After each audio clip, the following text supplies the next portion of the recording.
قیامت کے دن انبیاء و صدیقین اور شہداء و صالحین کی صحبت انہیں نصیب نہیں ہوگی۔ ایک آدمی اللہ کے رسول کے پاس آیا تھا، کہنے لگا یا رسول اللہ صلی اللہ علیہ وسلم، میں گواہی دیتا ہوں اللہ کے سوا کوئی عبادت کے لائق نہیں،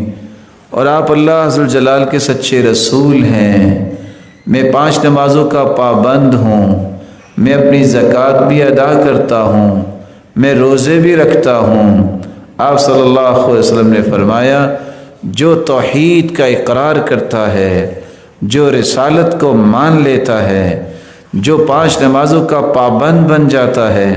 جو زکوٰۃ دیتا ہے، جو روزے رکھتا ہے، یہ قیامت کے دن انبیاء و صدیقین اور شہداء و صالحین کے ساتھ ہوگا۔ شرط یہ ہے